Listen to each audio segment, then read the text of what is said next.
All right, let's get started. Hello, everyone, and welcome to our second seminar in the AMD online seminar series. It is my pleasure to introduce our speaker today, John Birch.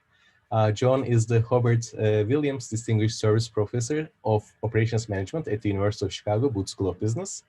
He studies mathematical modeling of systems under uncertainty, especially for maximizing operational and financial goals, using the methodologies of stochastic programming and large-scale optimization. In the energy sector, his interest has focused on mechanisms for including uncertainty considerations into electric power unit commitment and capacity investment decisions. He has published widely and is the recipient of the Best Paper Award from the Japan Society for Industrial and Applied Mathematics, the Institute for Operations Research and the Management Sciences Fellows Award, the Institute of Industrial Engineers Medallion Award, and was elected to the National Academy of Engineering. A former dean of the Robert McCormick School of Engineering and Applied Sciences at Northwestern University. He has worked as a consultant for a variety of firms, including the University of Michigan Hospitals, Deutsche Bank, Allstate Insurance Company, and Morgan Stanley. Birch earned a bachelor's degree in mathematics from Princeton University in 1977 and a master's degree and a PhD in operations research from Stanford in 1979 and 1980 respectively. John is going to tell us about increasing efficiency in electricity market auctions today. Now, before we get started, a quick announcement for the audience. During the talk, if you have quick clarification questions, please feel free to use the Q&A box. John, I'm going to relay your questions to John during the talk. If there are longer questions that require some discussion, we can handle these at the end of the talk as well. With that, I'll pass it on to John. John, it's a pleasure to have you here today with us. Great, thanks, Ozan. Let me start my screen here. Let's see.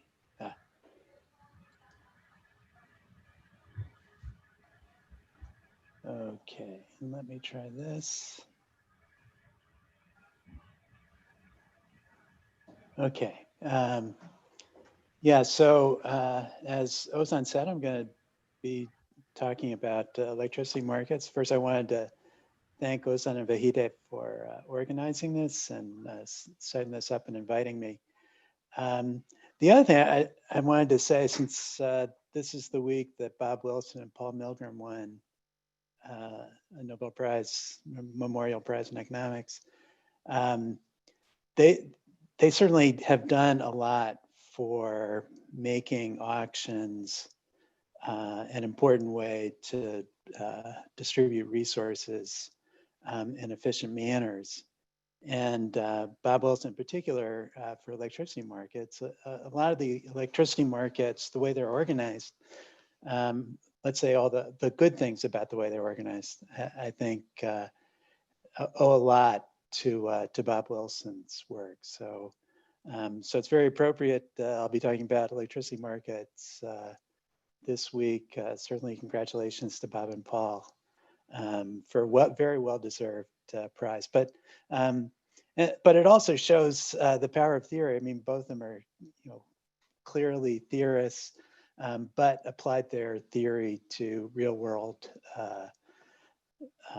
markets, and this talk is very much in sort of that tradition, trying to look at these markets and how we can try to make them as efficient as possible. And so that's what I'll try to focus on today. I should say that I have a number of colleagues that I've been working on this with, Bernie Lasuter, Lena Rold, and Victor Zavala at Wisconsin, and then Andrew Chen and postdoc of mine, Arnav Soor, at Chicago. But I won't give them, I'll take all responsibility for any mistakes and things that I might mention while going through this. So what I'm going to focus on, it's going to be fairly, let's say, broad level, but I want to give you a sense of how electricity markets work and what makes them difficult. And I think these are difficulties for any kind of real world auction markets in general, that there are all sorts of complications that don't come up in some of the simple models that we produce or that we analyze. And in particular, electricity markets have these complicating operating requirements like startup costs, minimum run times, minimum run levels that plants have to run at. And there's a great deal of uncertainty, and in particular because of renewables, there's a large level of uncertainty in supply, and demand has always been somewhat uncertain. The way, as I said, current markets are set up in a way that tries to make them efficient, but some of the market designs create inefficiencies. And I'll discuss why that might be the case. And then I'll talk about some ways in which we might be able to alleviate them. I won't get into the theory of this too much, but you can think of it as something like a mechanism design problem, but where the mechanism, if I were to come up with an optimal mechanism, it would be very, very complicated and be very, very hard to implement in practice. And so how can we try to bring into practice parts of, say, an optimal mechanism, but make it somewhat practical for people to actually use it. So we'll talk about that toward the end. Okay, so as I said, I'll go through the current market. I'll show you some issues that come up. Now, one of the things about electricity markets is because of the network and because of congestion that occurs in the network, we often see localized forms of market power. And I'll talk about why that might occur and where it occurs. And then, as I mentioned, this issue of uncertainty in terms of the supply is a big factor in electricity markets. So I'll talk about that. And one of the things that it produces is sort of an inherent kind of mismatch in markets. And I'll talk about what those mismatches might mean. And it has different kinds of issues in terms of not providing incentives for things that we think might make sense. So like pooling resources together or relocating from one location to another in terms of demand, or from one time to another in terms of demand. And then I'll talk about ways in which we might be able to address these. So putting uncertainty directly into the mechanism, and then ways in which we might change the mechanism in terms of bidding and actually considering externalities that extend into different markets. And I'll discuss why that might be the case. Okay, so here's the setup of what, if you're not familiar with electricity markets, throughout the world and for about 3/4 of North America, electricity is operated by what's known as an independent system operator. One of these that's near us here in Chicago, we're actually in the what's called PJM, which is the Eastern Pennsylvania, New Jersey, and Maryland, originally Pennsylvania, New Jersey, and Maryland market. But just outside Chicago, there's another market, which I have here as MISO, which stands for the Mid-Continent Independent System Operator, which actually operates in both the United States and Canada, and goes all the way from essentially the Hudson Bay down to the Gulf of Mexico. Now, what an independent system operator like MISO does is it basically clears market. It coordinates and monitors the transmission of electricity from the generators to the consumers that are represented by utilities. So it provides this overall market for wholesale energy in the form of electricity, and it's electricity at different points across the network of transmission, across the transmission network. The MISO market is organized such that there are a group of generators. So those are the entities that are actually producing electricity. And then they call them load entities. That's basically the demand, the consumers. Again, they're represented, consumers here are represented by utilities who are buying electricity for their clients or for their customers. And there are also in this market virtual participants or financial participants who are there to try to lessen any form of market power.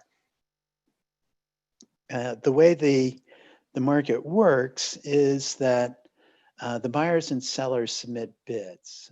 So they submit a bid to either buy or sell electricity at a particular location at a particular hour. So the day-ahead market is run every hour. Real-time market runs every 5 minutes. But the buyers and sellers both submit these bids. It's a bid for a given quantity at a given price. However, the transmission network makes it somewhat difficult. So the independent system operator, here MISO, actually clears the market by considering everything that's happening in the transmission. So it considers all the bids, it considers the electricity network, the way it is set up, and any losses that might occur across the lines. All those are considered as MISO goes about trying to clear the market, either clearing it in real time or clearing it a day ahead, which I'll discuss in the next slide. There are prices that are associated with this. And the price is basically the marginal cost of producing or supplying an additional megawatt of electricity at any of the locations. Those marginal costs are called localized marginal costs, or LMPs, or localized marginal prices, or LMPs, in the electricity market.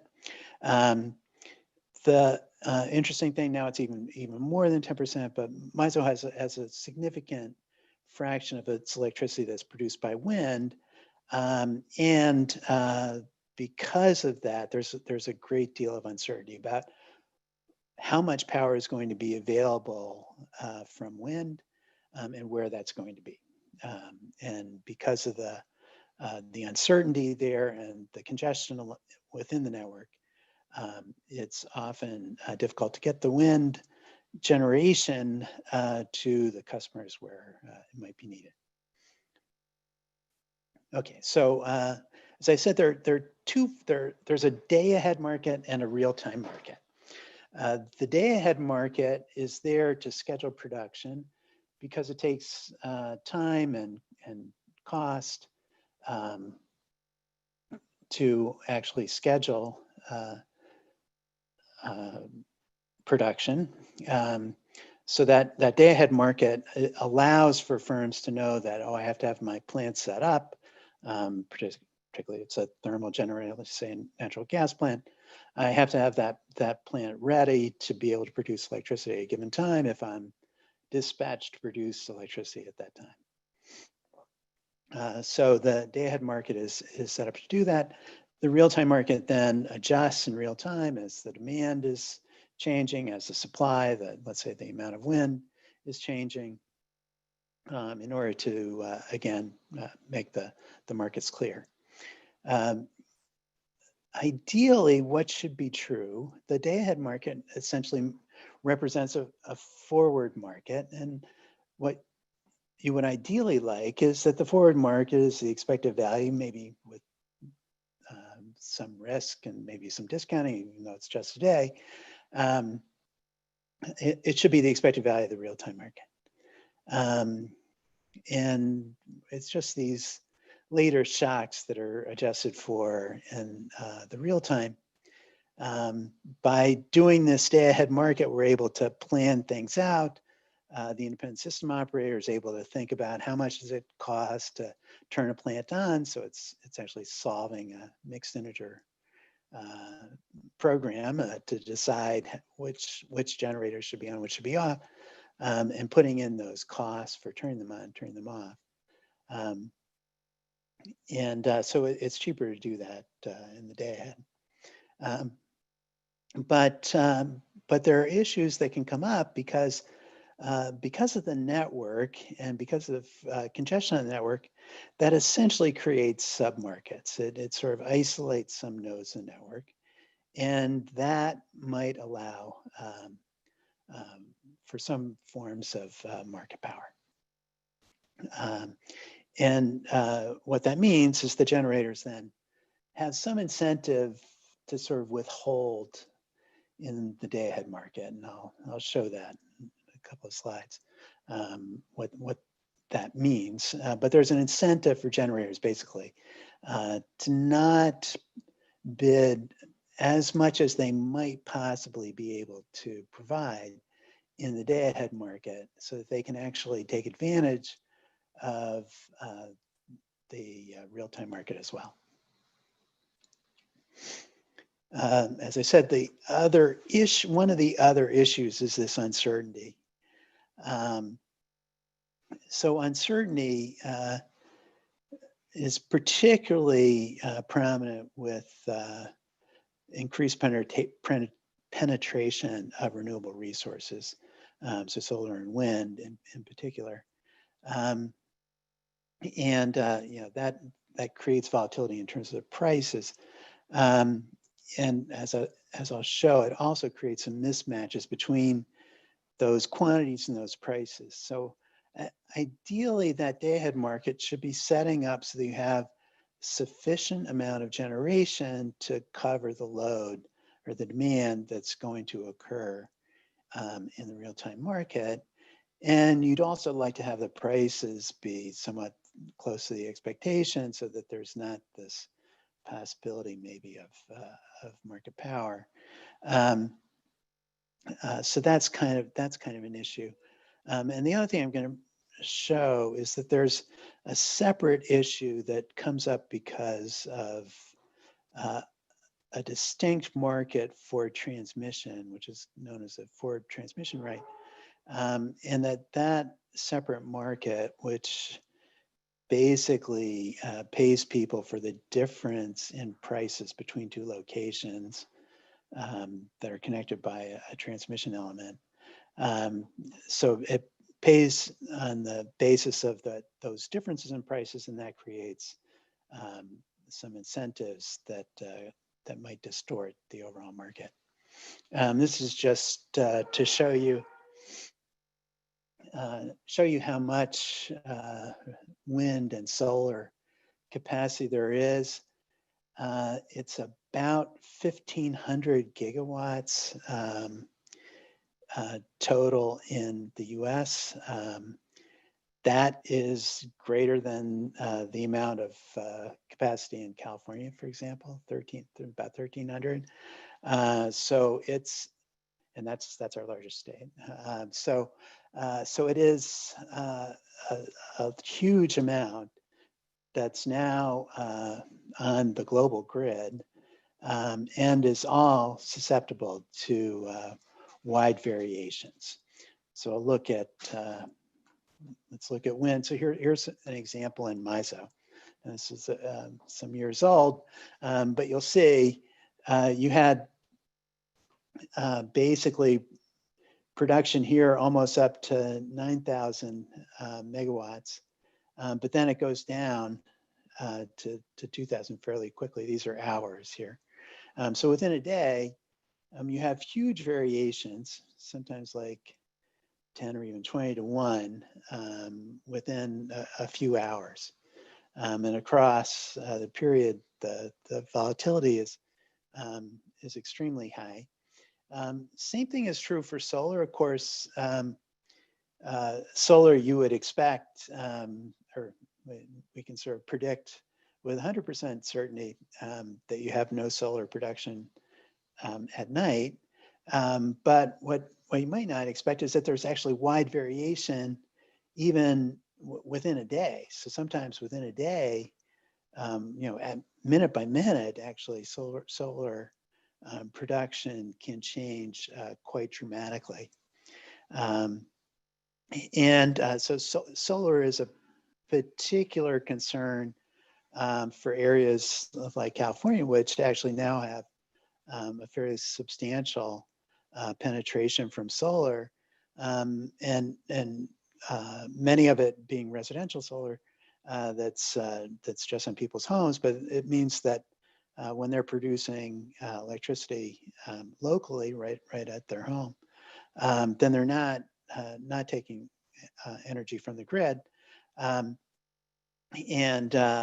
when the sun goes down, then whatever energy use they have at the home has to be produced by the grid, and that creates some issues. Here's one example. This is what has been known as the duck curve. I tried to draw my best duck underneath it here. So this is the overall energy demand in California. And this day, this was one of the recent days when they were starting to do their rolling brownouts.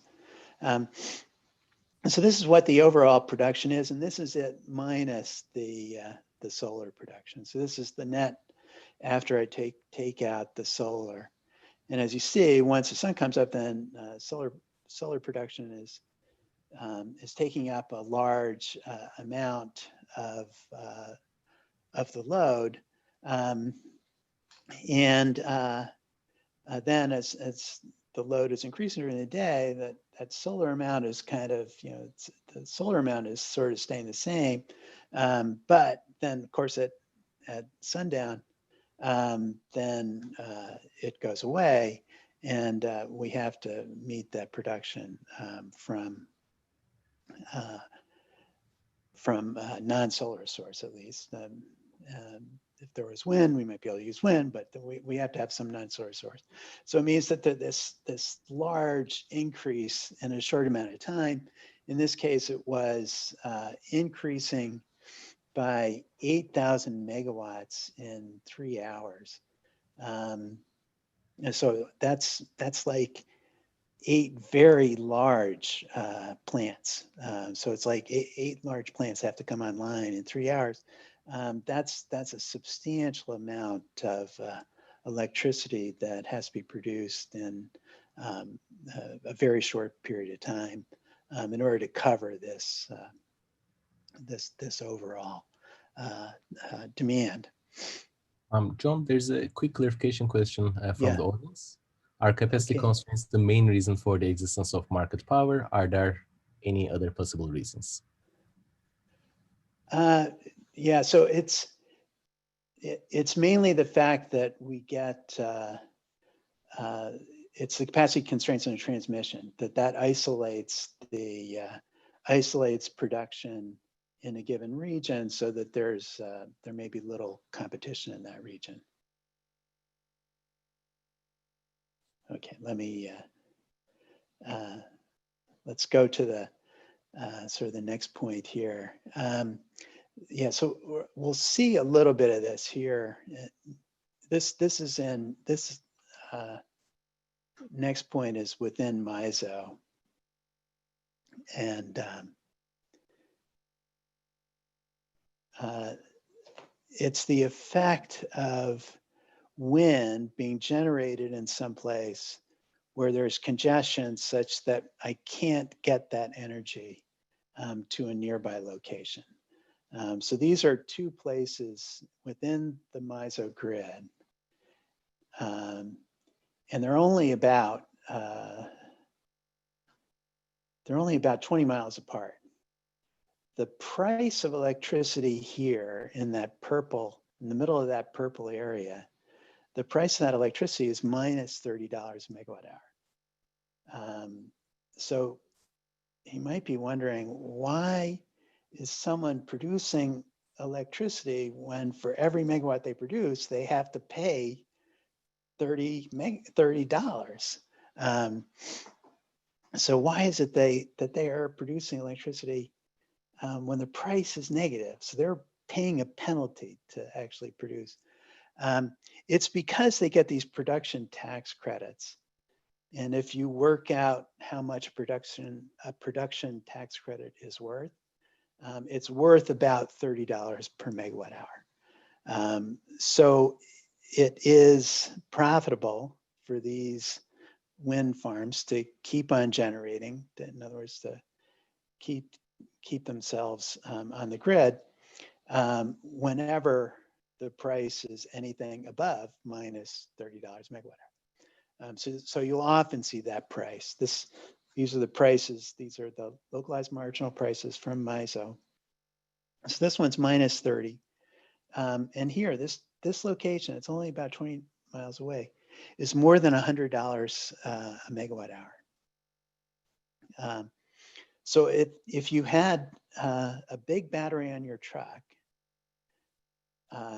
and you drove your truck to this location, were able to plug it into the grid, you would be paid $30 per megawatt hour to put into your battery.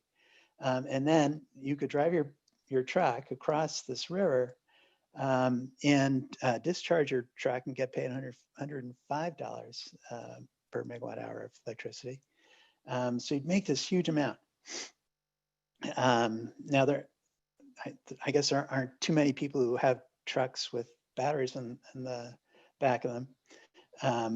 So that doesn't happen too often, but in particular, there's no transmission, or there's limited transmission between those two locations.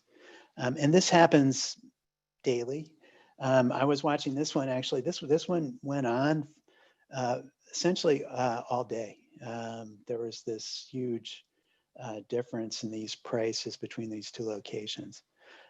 So there are huge price differences that can happen in very limited distances, and created by this wind that's being produced, in this case, in great supply, but it just can't get to the areas where it's being demanded at that time. Okay, now a little bit about the market power. So this is sort of the Econ 101 version of market power.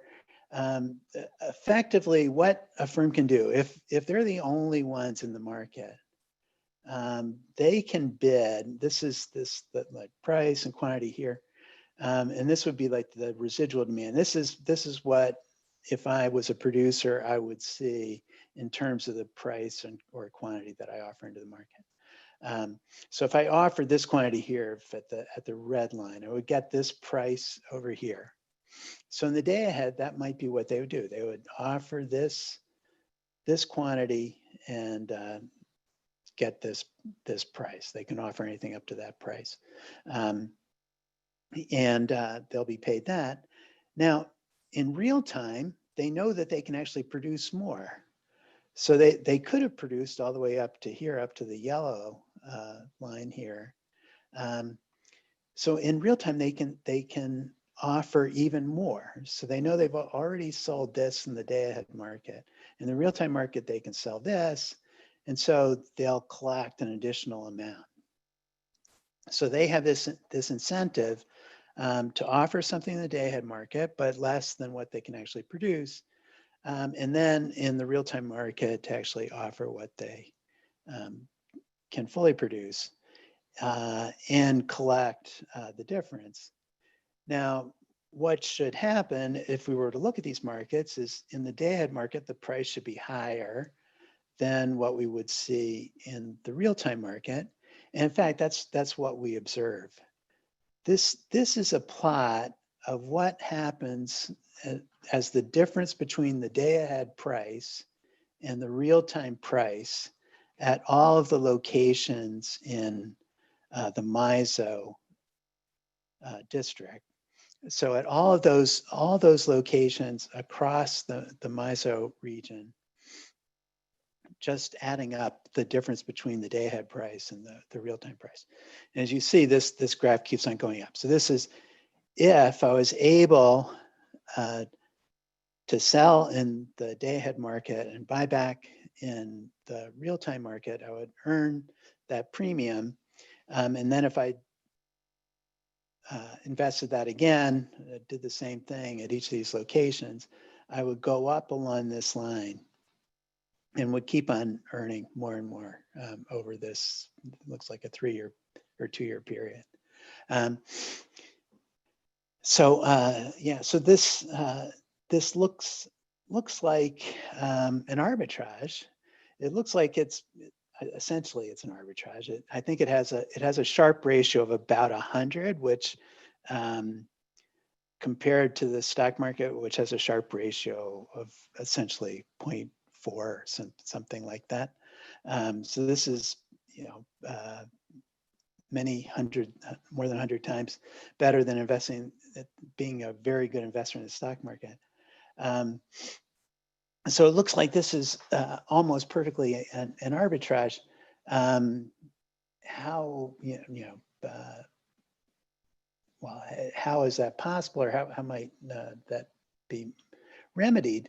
Well, you might think that might be remedied by adjustments in demand, but there's sort of little incentive for like a utility not to actually bid what they think the full demand is, because they face high penalties if they're not able to meet the load. So they usually have these load sufficiency guarantees, so that they really don't want to not be able to supply their customers. And so the way these markets often deal with this is to say, well, let's let these financial traders come in, and so that they can actually participate in this market, and they could do financial transactions, as I was saying, such that they should be they should be selling at the high price in the day-ahead market and then buying back in the real-time market. So they should be offering additional supply. In other words, trying to push that quantity offered up, and then bringing, which would bring prices down. So they should come into the market, and that should get those prices to more naturally align with one another. However, they can also enter in transmission market, which I'll mention in a minute. So what we would expect because of this is that we should see that they are offering more in the supply and less in the demand. But when we look at what actually happens, this is the amount that's being offered by these virtual bidders. The red are what they offer in terms of demand. The blue is what they offer in terms of supply. And what you'll see is that the red is higher than the blue. There's actually more bidding in the day-ahead market in terms of demand than there is in terms of supply. So it looks like these financial traders, who are actually sophisticated, many of them are representing the largest investment banks that you might know. These financial traders are entering this market and they're going in the wrong direction.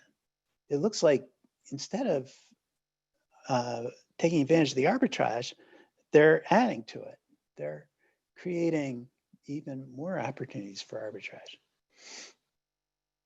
Okay, now there is a possible explanation that explanation is that what they're doing is actually increasing the value of an additional instrument, this financial transmission right. The financial transmission right actually pays the difference in the price between two locations for a given quantity, like the capacity of a line. So if the capacity is 100 megawatts, it would pay the difference however many hours. It's usually for so many hours in a month. However many hours there are, the difference between the price between those two locations.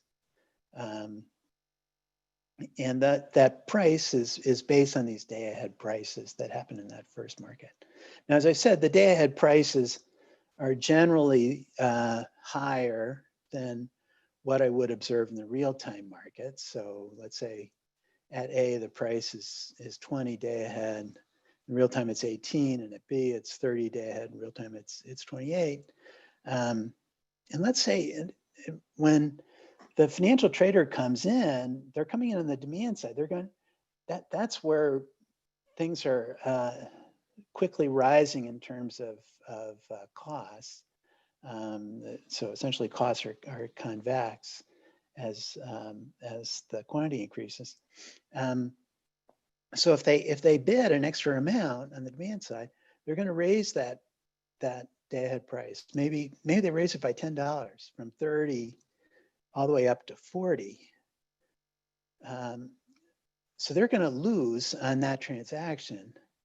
But by forcing that price at B all the way up to 40, their FTR has gone from 30 to 40. So they've gained, say, $1,000 for that hour on their FTR, whereas they've only lost on that 1 megawatt that they bid in the energy market. And so they have a fairly nice profit from that transaction.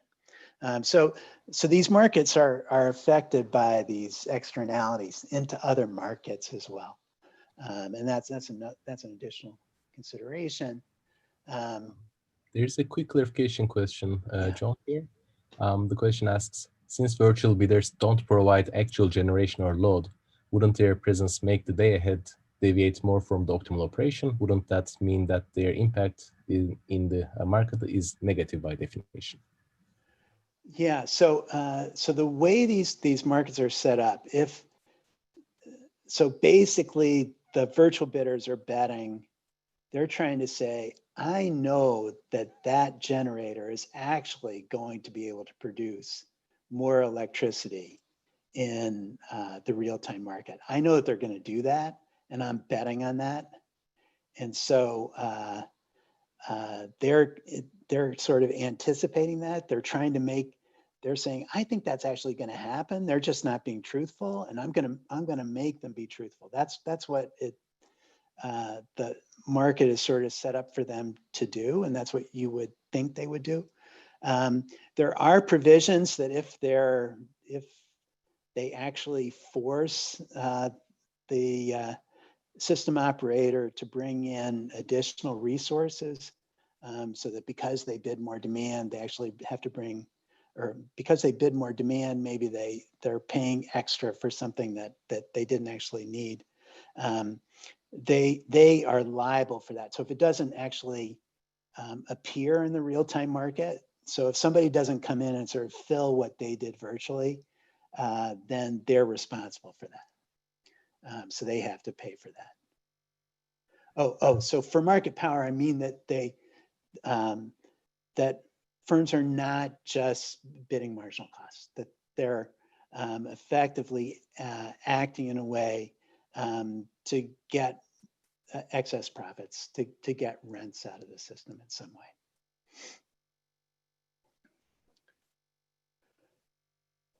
Okay. Yeah. So let me go ahead and one more question, John. Actually, okay. If FTRs were settled against real-time prices rather than day ahead, would the opportunity for manipulation by financial traders be removed? Yes. If they were based on real-time prices. Uh, Real-time prices are determined by the by essentially the physical market. That would remove that. However, that doesn't provide the protection. What essentially what people want from that forward transmission market is, I want to know that I have protection if I'm going to be providing electricity in a given region. I want to have protection that the price is not going to be affected by prices in this other location. So I want to get the difference in the day-ahead market so that I know, this is for the physical producers, that I know the difference between these two prices when I make my bids. So it's trying to encourage people in the day-ahead market who are physical generators to act more with less, I guess, to reduce their risk, so that they can actually reduce their risk.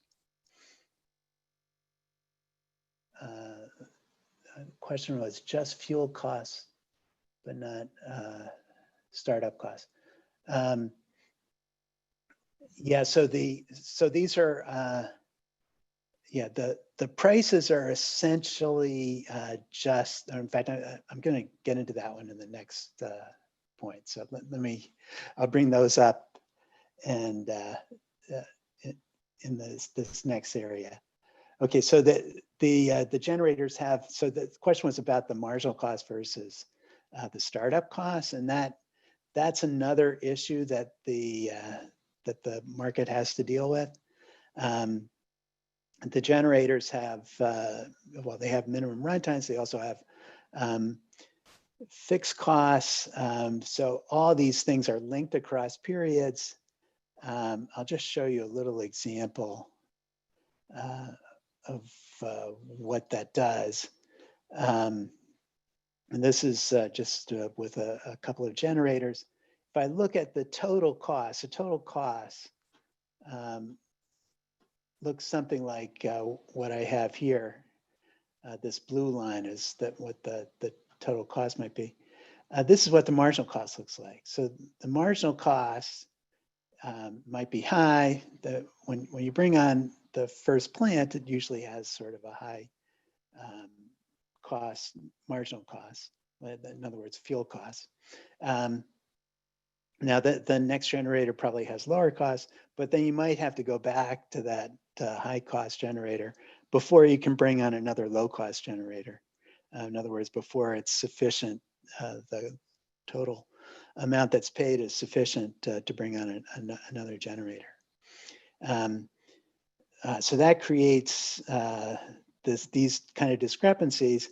It also creates an incentive, again, to exercise market power. If I was here, like at this point in the graph, and I was that producer, I would want to just bring my quantity down such that I get that marginal price that's all the way up here. And so there's a lot of incentive there for generators to offer lower quantities. So in this case, sometimes you have marginal costs that don't support the total cost of production. The way these markets are set up is there's usually an adjustment. So, and it depends on how the market is set up as to who pays this adjustment. Some sort of revenue sufficiency guarantee or an uplift charge that ensures that all the fixed costs for the generators are covered. And as I said, that because of these marginal costs that sometimes change and can go much higher as I reduce production, that can lead to additional inefficiencies. The other thing is, because of that convexity in terms of the cost, the way these markets are run, there's there's sort of no way to both match the quantity, the expected quantity in the real-time market and the expected price in the real-time market. You could think of it's sort of application of Jensen's inequality. That because of the convexity, if I have, let's say, the expected price and quantity is in here, I can either match the expected quantity or I can match the expected price, but I can't match both of them. So the market, if it's going to match the expected quantity, it's going to end up with a price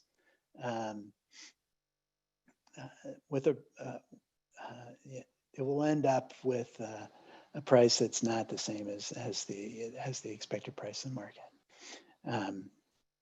So that's what we see is if I want to get close to the expected price, I would have to have a higher quantity. Yeah, so there's this mismatch that creates another kind of incentive, and that means that we need to come up with other ways to make these work. I'll talk about essentially three ways to try to get these markets a little bit more efficient. First, I'll talk about uncertainty, then about flexibility in the bids, so that bids can be across time and location, which in particular for things like data centers can be very important. And then about having bids that are associated with some sort of externality, which is essentially moving towards something like a Vickrey-Clark-Groves, like a VCG kind of mechanism using those. I mean, I'm not going to talk too much. This is what I've spent a lot of my previous work on is stochastic unit commitment. I'd love to talk about that, but I'm getting short on time. So let me go through that fairly quickly. The one thing I will say, just in this little example, is if I look at some of these systems, I come up with what would be the value, the best that you could do if I knew exactly what the future was going to hold. And that's like this expected value of perfect information. So in this case was maybe about 1% of the total cost. But what can make a big difference is actually solving the stochastic model. So instead of solving that deterministic model, when I do that market clearing, which is basically what the independent system operator does in the day-ahead market, if instead I used a stochastic model to do that clearing, to come up with those clearing prices, you can get much better solutions. In fact, it's even worth more than knowing the future. So the value of the stochastic solution, which is the difference between solving the stochastic problem versus solving the deterministic problem, and then implementing that. That difference is actually, in this case, it's like 1.33% versus 0.8%. But it's more significant. It can be more significant than actually knowing what the future is precisely. Now, the other thing, this is what I've been working on with my colleagues at Wisconsin and with Andrew Chin in the computer science department at Chicago, is about flexibility across location and across time. And particularly this, as I say, it's relevant for data centers. They're increasingly large customers of the grid. I think worldwide, it's probably 1 or 2% of all load. In some locations, it can be 5 or even closer to 10% of the load. So that's a lot, and they're not necessarily fixed geographically, so they can bid in different places. So I have a little example here to show the value of that. So I have two locations here, like location A and location B, and let's say there's a data center there that could be relocate, or at least the jobs or the virtual machines could be relocated from this location to this location over here. And that can happen, you know, at light speed. So that they could accept their load in either location. But let's say there's certain production here, and there's also wind in this location. There's not wind in this location. I won't describe the model or this example in too much detail, but essentially, if they just accept fixed bids, there's not enough wind to actually force some kind of commitment in A. That means that there's no need for there's no incentive for the data provider to move to location A if the wind is blowing. So we get this cost that's associated with that. However, if the data center can be flexible, and if I include the uncertainty in the wind, then I can get lower expected costs, and there can be a relatively large gain. So we can get substantial gains by allowing that flexibility. So allowing flexibility into those bids actually can lead to significant gains. So the way to think about that flexibility is it's like including, it's like sharing the differences in these prices. It's kind of like using a mechanism that's trying to get at, well, what would happen if that bidder wasn't in this, wasn't part of this process? And what is it that that bidder is adding to this process? And so I think that's kind of a philosophy that can be used in these markets. The uncertainty can also be penalized again by what happens if they aren't able to provide these sort of surcharges that are associated with that, and which they use for these virtual providers as well. And I think you could include similar charges for things like integration with these other markets. So if it causes a disruption or it causes a change in the value in the FDR market, to make, if it's a virtual bidder, it costs that to make them liable for those changes as well. Just some other things to think about. You know, with uncertainty, suppose the generators have superior information. You know, can you come up with market mechanisms that again ensure that they are truthful, essentially truthfully revealing what information they have in providing their bids, and how essentially when I have a flexible bid, then there's going to be some advantages. How should those advantages be shared across between let's say the people who are other customers in that region, or and the load like the data centers, and I'd also like to see how to do some counterfactuals with the data that the ISOs have right now. Okay, so to summarize, electricity auctions, they're challenging for a variety of reasons. The current designs do create some efficiencies, but including uncertainty in the market clearing, flexible bids, and integrating with these externalities, I think that can lead to greater efficiency. And with that, I'll say thank you and see if we have some other questions. Thank you very much for the nice talk, John. During the talk, there were a few questions that arrived. Okay, yeah. So Bruno had a question. Bruno, if you don't mind, let me unmute you and you can ask your question. And after that, Thomas has a question as well. And if others have questions, please enter them to the Q&A. Okay. Well, sure. Thank you. Can you hear me? Yeah.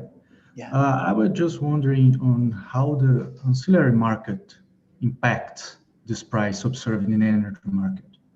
Yeah. So so the ancillary markets, well, they don't affect they don't directly affect the price. So ancillary markets are things like markets for frequency regulation, or market for additional security.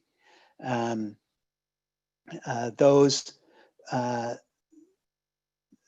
markets, they do affect it in that there may be providers who are entering the market because, like, maybe I'm a storage provider. I have a large battery. I'm entering the market, ancillary market for providing frequency regulation. However, I can also be used in the energy market. So I'm actually providing a value of flexibility in the energy market. If we were using some kind of stochastic clearing mechanism, they would have value in the energy market as well. So they would earn something in the energy market. So that would kind of integrate those markets.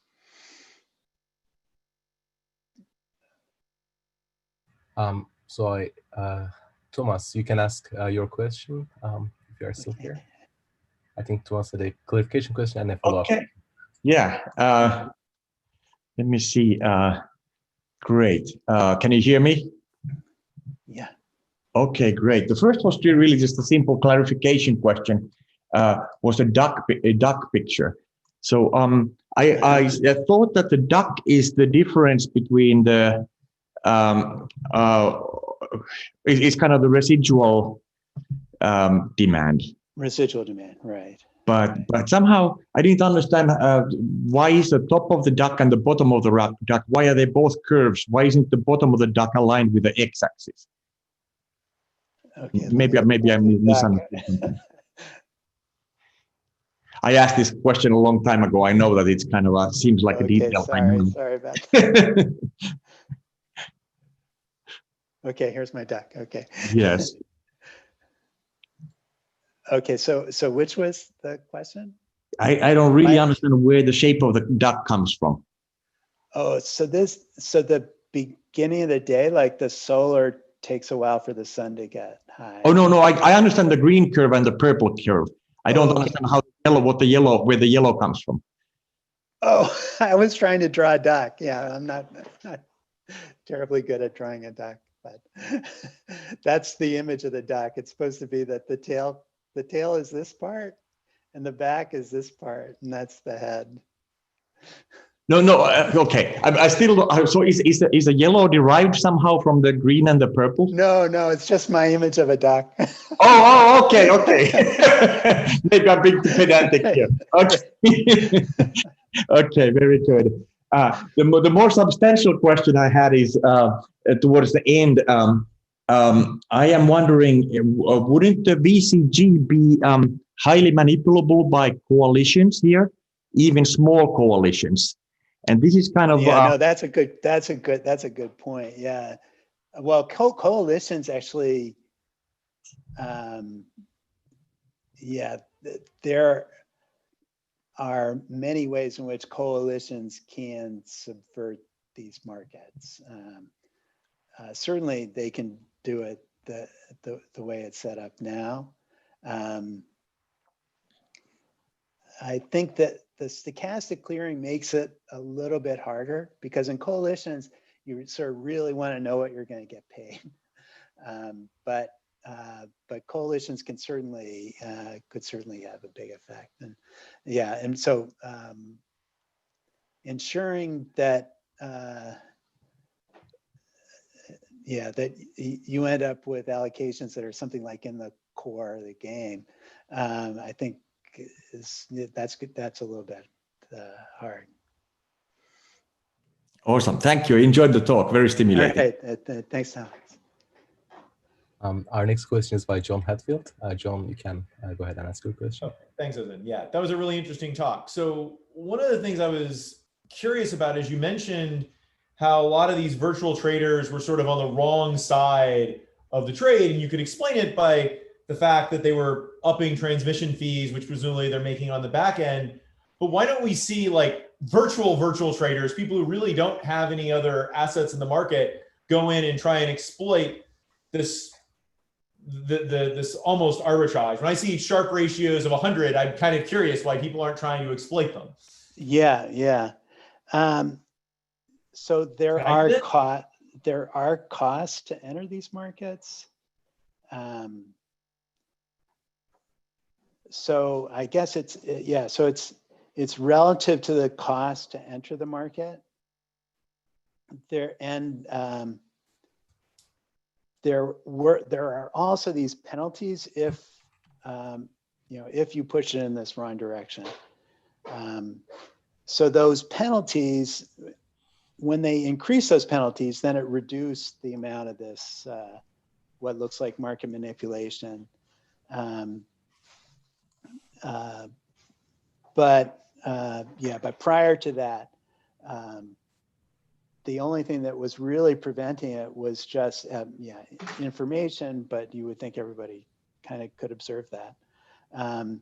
But I guess primarily the cost of entry, and it seems like if you were able to overcome the cost of entry, you were probably able to enter into both markets, and it seems like there just wasn't enough competition in both markets to sort of stop that. So when are you going to start a electricity trading firm? Yeah, right. No, but now I'm on the radar, so I don't. We are a couple minutes over time, but there is one final question, John. If you don't mind, let's take it as well. Sure. It's by Marisha. Marisha, I unmuted you. You can ask your question. Yeah, this is Maria Ilic from MIT. Maria. Just the comment on reserves not affecting the LMPs. Most of the reserves are there for what they call N-1 and -2 reliability. That affects the order in which the units are cleared in normal operation, and cumulative effect of that is huge. It's been estimated like 20%. So that's one comment. The other comment is on the effect of transmission. I work a lot in transmission, and there was this FERC software conference. I would like to follow up, and I will send you some material that the reason that these congestions happen over very small distances is basically because people don't optimize voltage. They just look at thermal constraint. So there has been a lot of evidence that as you schedule real power bids, you actually should, the system operator should also optimize voltage. And FERC has tried to advocate that and so forth. So the real question is then, what is the incentive to system operators or to markets to actually implement the most effective bids? That is not there. So I'm interested in your comments on that. So the point about the reserves, that I can see that could have a big impact on the huge impact, and LMPs. I'm working now with some ISOs to actually, how do you go from what they call preventive reserves to more flexible corrective reserves? It would really increase efficiency tremendously. So I'm just wondering, how does one combine those technical findings with with economic incentives? And I think that's I think there's a lot of opportunity there. The thing about making things stochastic is that you are effectively integrating the reserve and the energy market when you do that. Right. Mm-hmm. So integrate, I'm all for integrating markets. So I think that that leads to efficiencies. And the point about the voltage, that sounds really interesting. I haven't studied that, but that would I will follow up with some information, correspondence with you. And just one more final comment, because I've been spending a lot of time for many years over these on the engineering side, more of implementing markets. And it looks to me that stochastic market implementation is computationally not feasible in the centralized way. So how about internalizing uncertainties when the bids are being made and then having deterministic clearing? Yeah, I think it's still hard to do deterministic clearing in a way that creates efficiencies. You There can might- internalize startup cost. You can internalize your own uncertainty of not serving value at risk, which is your own. And this is sort of the direction that I've been following with some of my collaborators. I will just follow up and very interested in actually getting your feedback on this. Thank you. Okay, all right. Thank you very much, Maria. Okay, it was a very nice talk and the Q&A session. John, thank you so much for the stimulating talk. And I also would like to thank the audience for all the nice questions. Yes, well, it was thank great you. hearing you. Thanks, everyone. All All right. right. Well, bye-bye. Bye. Bye-bye. Thanks so much, John. Thank you.